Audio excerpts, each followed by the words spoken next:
Moving on, right? Can you talk about your friendship with Necro over the years and the things that he's taught you? When I interviewed him, he said that you are his real brother, like even more than Bill is to him. Mm-hmm. Well, that's the classic. I don't know if it's a cliche, but it's something that we kind of live by. Is like, blood doesn't make you brothers. Loyalty does. Loyalty and true. Um, like your experiences with each other. When you have Marines, whatever it is, band members, dudes who went to war, you went to war with, or you had experiences with, and they were positive experiences, and you had each other's back time after time after time, over and over. That's why they make these shows, Band of Brothers. Where we've been through so much together over the years, and the loyalty's always been there. Whether it was me with nobody wanting to fuck with me, a crazy, bugged out Mr. Hyde who wanted to do hip hop, and I approached him and at a show and basically badgered him. I basically broke his chops. We call it in Italian, Italian heritage in New York. We call it breaking balls. I broke his fucking balls. I'm like, yo, yeah. I was beeping him. He had his beeper number on his VHS movie that he made. He made an independent film called 187 Reasons Why, right? And it was like a exploitation flick because he's influenced by that too. And we bond a lot with movies and so many things.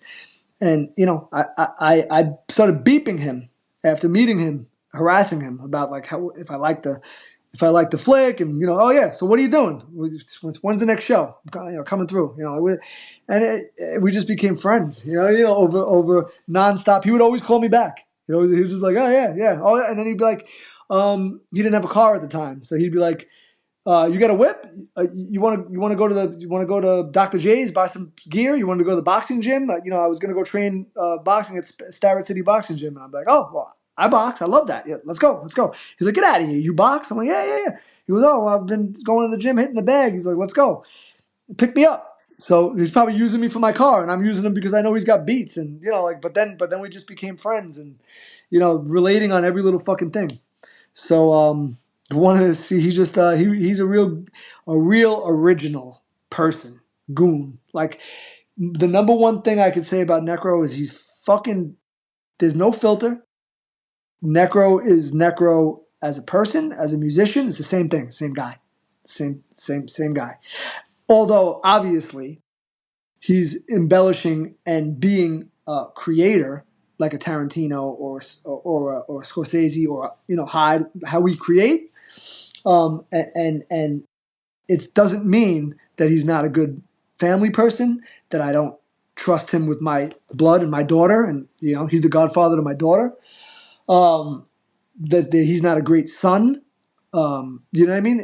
The Necro persona, and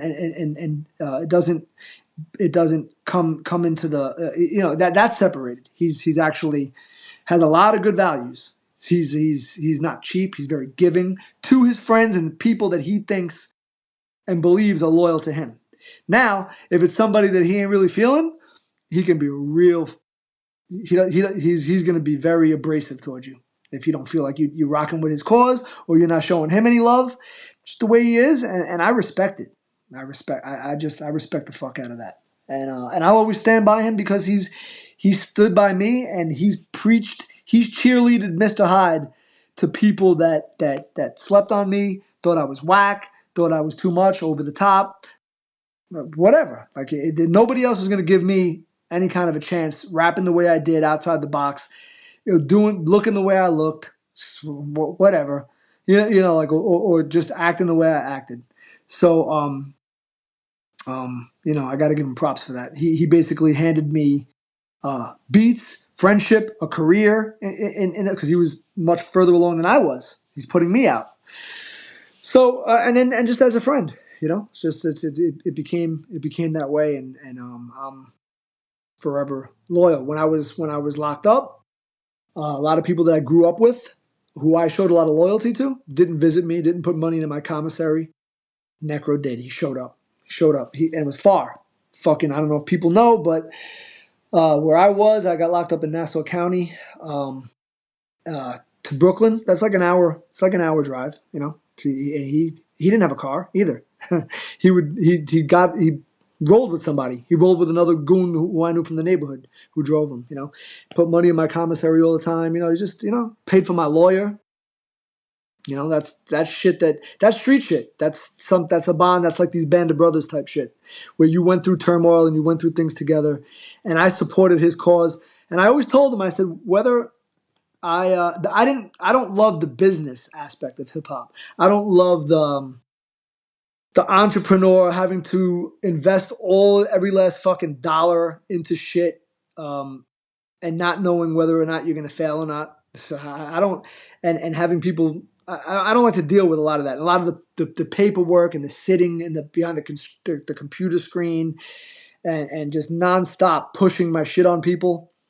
The room starts to fucking close in on me with business, clerical work, making like business moves, and I'm not that type of dude. I like to go do it. I like to go perform. I like to write. I like to create. I like to be the artist, and I'll be there if you need me for any type of we got to roll to an industry event, and we're rolling, and we're gonna go hobnob with people and do what we got to do. I'm there. I'm with you. We're gonna do a show. We're doing a 35 date fucking tour and with only 2 days off and 6 shows in a row at a clip, drive all over the fucking country, punch people in their face, the haters, whatever it is. I'm down for it. Let's do it. I'm physical. I'm like, let's go. I'm physical. I'm there. I'm one of these guys. Call me up. We'll go do it. You know what I mean? You gotta get rid of a body. Let's go do it. But yeah, you know what I mean. He's an original man, and he's always had my back. Whether he's uh, uh, Necro first, which I believe you should be anyway. Because if you're the label, you're putting me out. I believe that people be like, oh, how does it feel to be a Necro shadow or Necro's hype man, and that's your no. I feel dope.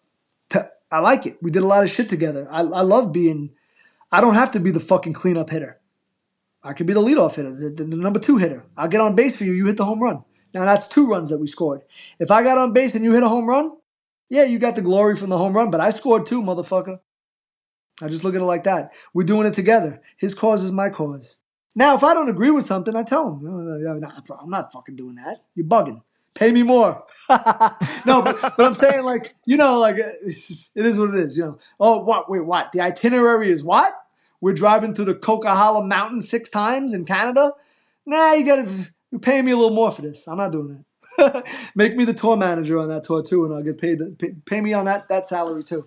I ain't trying. I don't want to do that. So we work it out. That's business, but that's friendship too.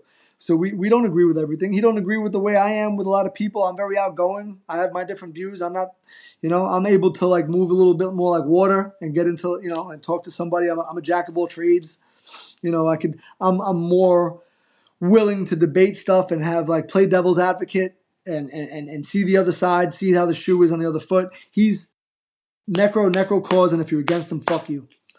That's and I think it's a good way to be, and he's successful for it. And you guys balance each other out. Yeah, we do, and you know what? He's made me the tour manager and the pre-booker of shows because I can handle these uptight promoters and Necro should, as Necro the artist, probably shouldn't be. He might not be in the mood. He might be tired from 6 shows in a row and not have a lot of patience and maybe just dealt with 16 emails. You don't ever know what he's dealing with. He could be dealing with 16 fucking negative emails in a row telling him no about things that he's pissed about. And now he's got to go advance a show to some fucking guy who don't really relate with Necro, the rapper, and just booking him because he's going to sell out the show and doesn't really even care about his art. Let's just say, or doesn't care about Necro the abrasive, no nonsense person. So I'll advance that guy and be like, hey, how you doing? How's your kid? I could do the small talk. I'll be like, yeah. Oh, did you get coffee this morning? You ready to deal with this? And we'll bond on coffee. I had my coffee. You have your coffee? All right, let's deal. So you see the Yankee game last night? We'll talk about that first. Small talk. Boom, boom, boom. Lead into it. Okay, now I can talk to the head of security and make sure that motherfucker gets there first to break up any kind of fight before we do. So that's key important shit that we need to do. Right. So we definitely balance each other out with that type of stuff. I went off on another tangent, but that's my brother from another mother. His mom is like I view his mother like my other mother. It's like if I had two mothers, then we're talking about racism and people not being accepted and those type of things. He's comes from a Jewish background, and his mother is a religious. Shout out Marsha. She wasn't always a religious Jew, but she became a religious Jew. It spoke to her, and she keeps the Shabbos and all that stuff. And one of the first things when I got down with Necro, the first thing she did when I came to his house for the first time, his apartment, he was living with Mom Dukes, and she invited me. She accepted me into her home like family, and the first thing she did was invite me to Shabbos dinner. It's the first thing. It wasn't even like, oh, hey, Hyde, come to Shabbos dinner. She don't know if I'm a scumbag, if I'm gonna rob her house, she's not just some street dude. She's inviting.